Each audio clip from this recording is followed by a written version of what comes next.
जो दुनिया जहान में जो चमन प्रास प्रसिद्ध है, कहाँ से बना किसी को पता ही नहीं है, कोई पता ही नहीं करना चाहता है, वो यहीं से बना है। मैं कोई झूठ नहीं बोल रहा हूँ, ये आप पता कर सकते हैं कि चमन प्रास कहाँ से शुरू हुआ था, किसने बनाया था। तो ये है वो ज्वालामुखी के पहाड़ों के बीच में बसा हुआ चमन ऋषि का आश्रम। चमन प्रास जो आज मार्केट में बिक रहा है वो यहीं से निकला हुआ है, ये उन्हीं चमन ऋषि का आश्रम है। तो आइए हमारे साथ और देखिए, पूरा व्लॉग देखिए और पता करिए कहाँ पे है ये।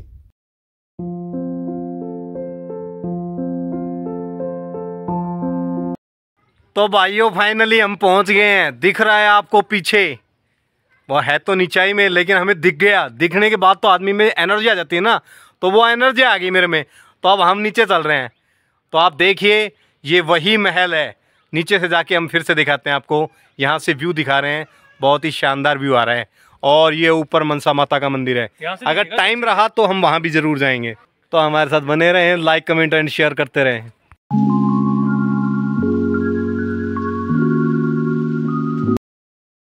तो ये दोस्तों जो हमारे साथ के भाई थे, ये दर्शन करके वापस भी आ गए हैं और हम नीचे पहुंच गए हैं। और टाइम हो गया है शाम के 4:15। हमें ठीक 1 घंटा और 15 मिनट लगी है, क्योंकि 3:03 पे हम चले थे। और भाई अभी 3 मिनट और लग जाएंगे मंदिर तक पहुंचने में हमें। तो इस हिसाब से करीब हमें ठीक 1 घंटा और 15 मिनट लगी है। अब हम फाइनली नीचे ग्राउंड पे आ चुके हैं। तो ये इतना टाइम लगा क्योंकि हम शॉर्ट करते हुए भी आ रहे हैं, लेकिन ये काफ़ी ऊंची चढ़ाई है। तो मैं तो चाहूँगा कि यहाँ पे ज़्यादा से ज़्यादा लोग आएँ और देखें, इस चीज़ को लोगों तक पहुँचाएँ कि ये जगह क्या है, यहाँ की महत्वता क्या है, लोगों तक पहुँचें और उन्हें पता लगे कि इस एरिए के अंदर इतनी बड़ी जगह है, बहुत बड़ी जगह अपने आप में, जो पुराणों में, महाभारत में जिसका जिक्र हो रखा है। और हम लोगों से ये छुपी हुई हैं, हम लोग देखेंगे, बताएंगे। तो मेरा मेन पर्पज़ यही है कि ये सोशल मीडिया पे जाए और लोगों को पता लगे और लोग इसके बारे में जाने ज़्यादा से ज़्यादा। तो आप लोग ज़्यादा से ज़्यादा शेयर करें, लाइक कमेंट करें और बताएं कि इस जगह के बारे में। हो सकता है मेरे को कुछ कम पता हो, तो आप कमेंट सेक्शन में जाके बता सकते हैं। तो दोस्तों देख सकते हैं आप यहाँ पे कितना शांत वातावरण है यहाँ का और कितना सुंदर नज़ारा है। देखिए यहाँ पे सिर्फ ये आश्रम है और यहाँ पे जो महल था वो है, और ये चारों तरफ पहाड़ी हैं, वादियाँ हैं। यहाँ पे दुनिया भर की औषधि है और सिर्फ पक्षी दिखते हैं। यहाँ पे घूमने वाले और श्रद्धालु जो कभी कभी आते हैं वो हैं। तो देखिए ये यहाँ पे जितने संत हुए हैं उनकी समाधियाँ भी यहीं पे बनी हुई हैं। और ये इधर ये तालाब बनाया हुआ था, बाद में बनाया गया है ये तालाब यहाँ पे, और ये है वो महल।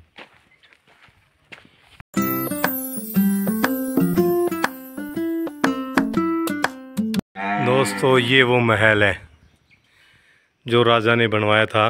तो दोस्तों यही वो महल है जो राजा ने बनवाया था, अपनी पुत्री को यहाँ रहने के लिए, सेवा करने के लिए रुकी थी जो चमन ऋषि जी के लिए, उनके लिए बनवाया था ये महल। तो हम अंदर चल रहे हैं और दिखा रहे हैं आपको।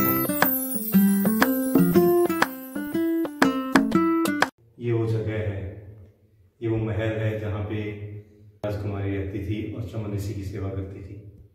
ऋषि की सेवा करते हुए काफ़ी वृद्ध हो गई थी वो, और ऋषि जी भी तपस्या में लीन, काफ़ी वर्षों से लीन थे।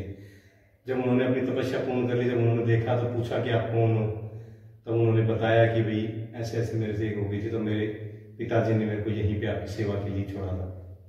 तब उन्होंने कहा कि आप गए क्यों नहीं, क्योंकि हम तो ऋषि हैं, संत हैं। तो उन्होंने कहा नहीं, मेरा तो जीवन अब आप ही के पीछे है। तब चमन ऋषि जी ने यहाँ पे औषधियों से एक ऐसा मिश्रण तैयार किया था जिसे चमन प्रास कहते हैं। उस मिश्रण को खिलाए और खुद भी खाया तो वो फिर से यौवन को प्राप्त हुए। ये वही चमन प्रास और ये वही चमन ऋषि जी हैं। हम इनके चरणों में कोटि कोटि नमन करते हैं। आप लोग भी आए और देखें इस जगह को।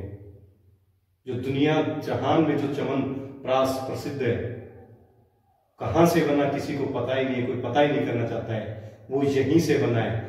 मैं कोई झूठ नहीं बोल रहा हूँ, ये आप पता कर सकते हैं कि चमन प्रास कहाँ से शुरू हुआ था, किसने बनाया था। तो आज के व्लॉग में हम आपको ये दिखा रहे हैं, आप देखिए और जरूर आए यहाँ पे। ये दोषी पहाड़ में, दोषी पहाड़ हरियाणा का एक ज्वालामुखी कहते हैं कि, लेकिन साइंस इसको मानता नहीं। लेकिन आप जब देखेंगे यहाँ के पहाड़ तो आपको लगेगा कि ये सच में कोई किसी टाइम में कोई वोल्केनो था कि जिसमें से निकल के चारों तरफ पहाड़ है, बीच के अंदर ये यहाँ पे वो है। यहाँ पे एक चंद्रकुई भी है जिसे अमृत कुंड कहते हैं। कहते हैं कि उसके पानी को पीने के बाद आदमी अमर हो जाता था। इसकी चंद्रकुई की मैंने पहले भी कहानी सुनी हुई है, क्योंकि हमारे दादाजी जब पढ़ते थे यहाँ पे तो उन्होंने बताया कि ये जैसे ही पूर्णिमा होती थी तो चंद्रकुई में से पानी बाहर आ जाता था, और चंद्रमा की जैसे जैसे कम होता जाता पूर्णिमा के बाद तो ये पानी कम होता चला जाता था, नीचे चला जाता था।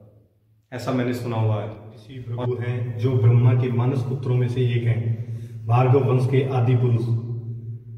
इन्हीं के पुत्र दुस्सह भार्गवों में से महर्षि च्यवन इनके पुत्र थे, और इनकी पत्नी सुकन्या राजा सरियाती की पुत्री, जो जिस कन्या का मैं जिक्र कर रहा हूं बार बार की राजा की पुत्री, उनका नाम सुकन्या था और वो राजा सरियाती की पुत्री थी। च्यवन प्रकाश नामक आयुर्वेदिक अवलेह के कारण जिसके प्रयोग से वृद्ध से पुनः युवा बन गए थे, ये इन्होंने बनाया था च्यवन ऋषि जी ने। भार्गवों का उद्गम स्थान है दुस्सह, इसलिए इस स्थान को ढोसी भी इसीलिए कहा जाता है। तो भाइयों, कैसा लगा आपको ये व्लॉग? आपने देखा ढोसी पहाड़, किस किस ने ये ढोसी का मंदिर, च्यवन ऋषि का आश्रम देखा हुआ है? आप हमें कमेंट्स में जरूर बनाएं, और कैसा लगा ये जरूर लिखें। आप लोगों का कमेंट सेक्शन में आके कमेंट करना हमें प्रोत्साहित करता है। इसी प्रकार आप लोग प्रोत्साहित करते रहें और हम आपको अपने नए नए व्लॉग्स दिखाते रहेंगे। यहाँ जहाँ पे जितने भी संत हुए हैं, संत तुलसीदास जी, संत बाबा हरिदास अघाड़िया, वो तुलसीदास जी की है, ये अघाड़िया बाबा की, और ये हैं बाबा रिछपाल दास जी की। दोस्तों, ये देख सकते हैं यहाँ पे 2 कृत्रिम कुंड बनाए हुए हैं अलग अलग, जो कहते हैं कि पुरुषों के लिए और औरतों के लिए बनाए हुए थे यहाँ पे स्नान करने के लिए। तो दोस्तों, ये है वो चंद्रकुई, आप दर्शन करिए इसके। ये बहुत ही गहरी है, मैं आपको दिखाता हूँ जूम करके। इसके अंदर अभी भी पानी है, ये देखिए आप, इसके अंदर पानी दिख रहा है। इनको इन रस्सियों और बाल्टियों के सहारे खींचते हैं। तो दोस्तों, ये है वो चंद्रकुई जिसे अमृत कुंड भी कहते हैं। कहते हैं कि इसका पानी पी के लोग अमर हो जाते थे। ये वही चंद्रकुई है, लेकिन बाद में जब पांडवों को लगा कि इससे इसका दुरुपयोग हो सकता है तो इन्होंने इसको ढक दिया, और उस अमृत कुंड को भगवान से कहा कि इसमें से अमृत कुंड में से अमृत हटा दिया जाए, क्योंकि इसका दुरुपयोग हो जाएगा। क्योंकि इसको मनुष्य की जगह अगर राक्षसों दैत्यों ने पीना शुरू कर दिया तो फिर वही दैत्यों का और देवों का युद्ध चलता रहेगा। इसलिए उन्होंने इसको भगवान से बोल के इसको बंद किया। और इसमें अब पानी आता है, सिर्फ अमृत कुई बोलते हैं इसको। इसका पानी कहते हैं कि चंद्र जैसे जैसे पूर्णिमा ऊपर आती है तो पानी ऊपर आ जाया करता था। अभी का तो पता नहीं, पहले कैसे सुनने में आया हुआ है। तो अभी हम यहाँ का पानी और पी के देखते हैं कैसा है।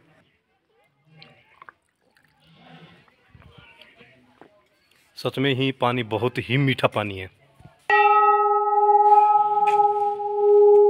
दोस्तों, ये है महाराज जी का धूना। तो यहाँ पे जो संत हुए हैं, बहुत से संत रहते हैं, और ये अंदर का दिखाते हैं हम आपको।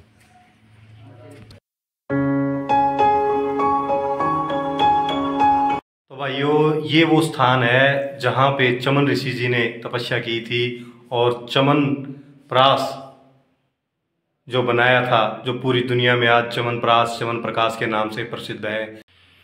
तो दोस्तों, ये हैं च्यवन ऋषि जी की और भृगु ऋषि जी की यहाँ पे मूर्ति।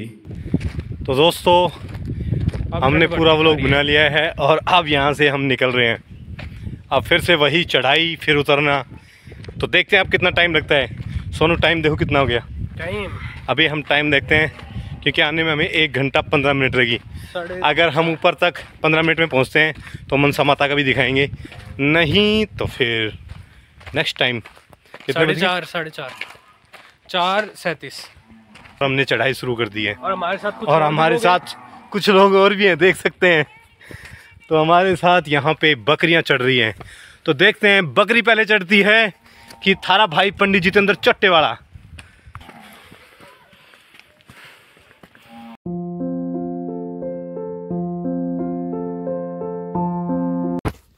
तो देख सकते हो दोस्तों, व्लॉगर बकरियां चराते हुए।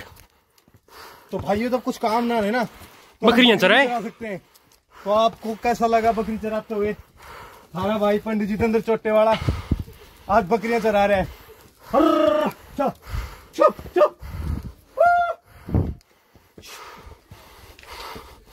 तो भाइयों बकरी चराता हुआ व्लॉग कैसा लगा आप सबको? हमारे आगे बकरी आ गई थी तो हमने सोचा क्यों ना बकरियों को कैसे चराते देखते हम भी। तो हम भी उन्हीं की तरह बोलने लग गए। कुछ लोग जा रहे थे वो हंस रहे थे, बोले यार कैसा आदमी है बकरी चरा रहा है ऐसे ही कपड़े पहन के, ऐसे कौन बकरी चराता है? मैंने कहा हम चराते हैं भाई, और कौन चराता है। तो अभी हम नीचे उतर रहे हैं, वही गेट पीछे है, देख सकते आप, देखिए वो पीछे गेट, उससे बाहर आ गए निकल के। और अब हम सीढ़ियों तक पहुंचेंगे क्योंकि सीढ़ियाँ भी आई नहीं है। और अब हम नीचे उतरते हैं, नीचे चल के फिर बताते हैं।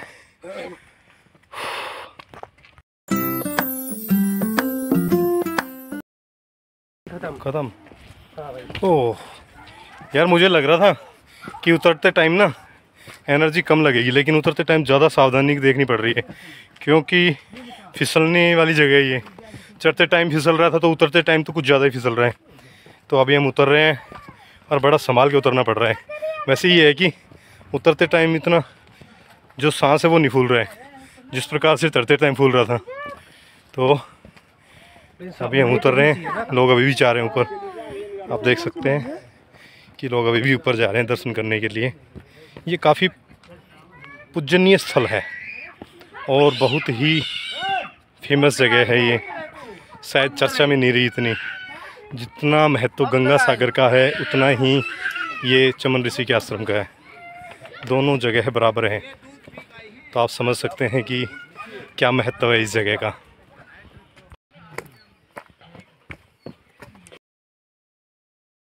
तो भाइयों उतरने में हमें ज़्यादा टाइम नहीं लगा, मैक्सिमम हमें 25 से 30 मिनट लगे हैं नीचे उतरने में। तो हम नीचे आ गए हैं और नीचे आते आते काफ़ी ठंड हो गई, हमने कपड़े दोबारा से पहन लिए हैं यहाँ पे। तो ये व्लॉग आपको कैसा लगा? मैं आप लोगों से एक छोटी सी डिमांड करता हूँ, इस व्लॉग के ऊपर कम से कम 1K लाइक्स। दोस्तों अपने एरिए को, इस एरिए को, नारनौल एरिए को ज़्यादा से ज़्यादा चमकाने के लिए, इस चमन ऋषि के आश्रम को लोगों तक पहुँचाने के लिए इसको ज़्यादा से ज़्यादा शेयर करें और लाइक करें। तो मैं इस व्लॉग को यहीं पे विराम देता हूँ और अभी हम यहाँ से निकल रहे हैं। आज के व्लॉग के लिए लाइक कमेंट एंड शेयर करते रहना। जिन्होंने सब्सक्राइब नहीं किया है वो सब्सक्राइब कर देना। आप सभी को जय श्री राम। गाइस ये है लालू सिंह, और लालू सिंह काफ़ी देर से इंतजार कर रहा है कि मामा मेरे को नहीं लिया व्लॉग में। अब हमने लालू सिंह को व्लॉग में ले लिया। ठीक है लालू, ऐसे बोल they like comment and share. नहीं ऐसे कर दे, अच्छा नु कर दे, लाइक कर दे, ऑल द बेस्ट कर दे, एक बार ऐसे कर दे, एक बार ऑल द बेस्ट कर दे बेटा। लाइक एक बार देख ऊपर कर, हाथ कर, लाइक वो करेगा ऑल द बेस्ट, वो करेगा ऑल द बेस्ट। करेगा सही है, वो करेगा ऑल द बेस्ट। लालू कह रहा है कि वो करेगा। सही है लालू।